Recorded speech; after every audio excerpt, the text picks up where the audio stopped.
things that I wanted to update you on.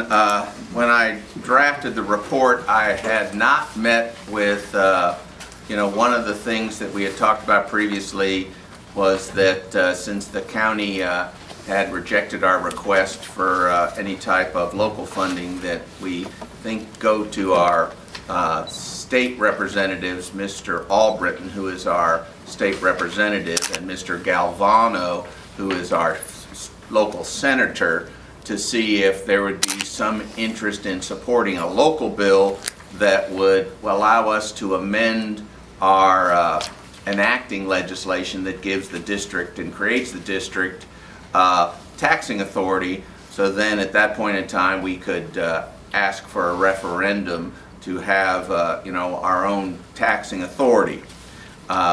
Unfortunately, neither felt like the governor would support any kind of new legislation that would add taxes, and so I felt like, they said we could try, but they both felt like it would be, unsuccessful. Even if it got through the House and the Senate, that the governor would veto it.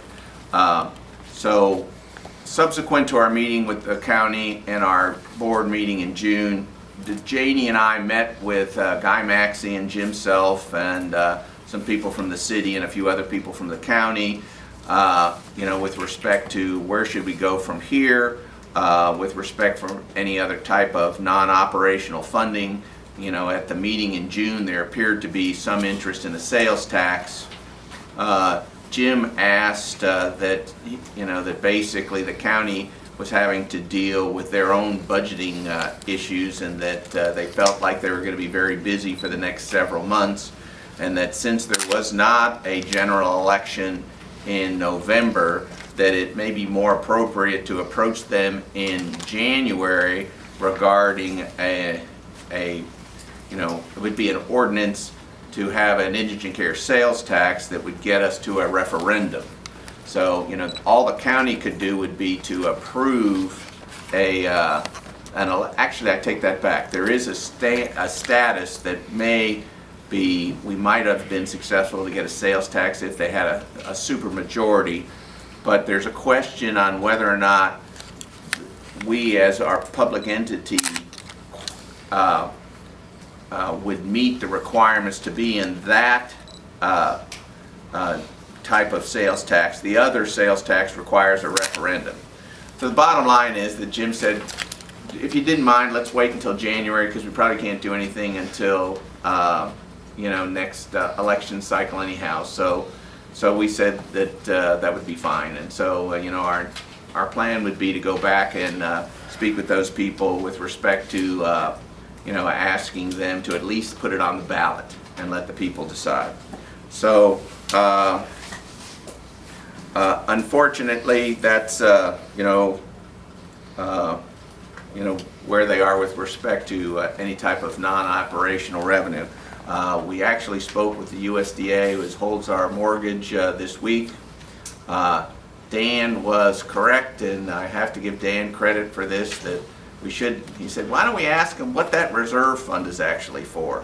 And basically that reserve fund is what exactly Dan thought it was for, would be if there was a situation where you had some sort of emergency, that's what the reserve fund is there. And as of this time presently, we have right around $550,000 in the reserve fund, and as I think the district may not know, but the Inc. board members will remember, in addition to our monthly payment to the USDA, we're paying an additional amount every month to go into this reserve account. Well, we started this in '08, so as it's built up over time, there's about, a little more than 5 months worth of mortgage payments in this reserve fund. And so there is a process that we can go through and remain current with our mortgage payments, but utilize the reserve fund. And we spoke with the USDA, and they provided us with the information on how to access those funds in the reserve. So if the board is okay with that, we'll continue moving forward with through that.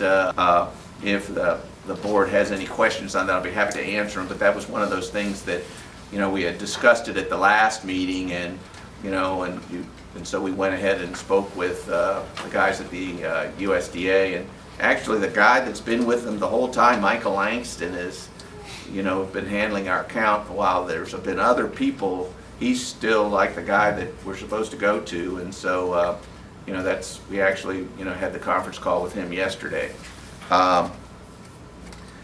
So, you know, that would be something for discussion as well. I have a question. What if we default paying now that we are a public entity? What's going to happen? What happens, like foreclosure or anything like that can happen? You mean default, forever default? Just pay, what happens? Like people borrowing money from the bank, default, the house gets repossessed or foreclosed and whatever. What will happen to a setup like ours? Since this is a public entity now, and if you guys default paying, what happens? A similar process, but you know, they have, the USDA has different rules. It's a similar process. They would send somebody down and look at this and look at that, but it would be a similar process, and what they would try and do is figure a way, and actually that would be one of the ways to see if they would provide us some relief by way of either reducing the interest rate, forgiving some of the indebtedness, extending the mortgage. You know, those are, you know, but those are the only way to access those remedies is to go into default, and that's really not what I would prefer to They're do. not gonna let you do that until the reserves come. That's right. So that's really sort of, that's good news on several accounts. I had no idea the reserve was there or that it could be used though. So, actually, the definition of the reserve was a little, you know, like I said, I have to give Dan credit for reading the fine print, and so it, so that was a good outcome from yesterday. So we'll move forward with that, and you know, we could probably report at the next meeting, you know, what they said.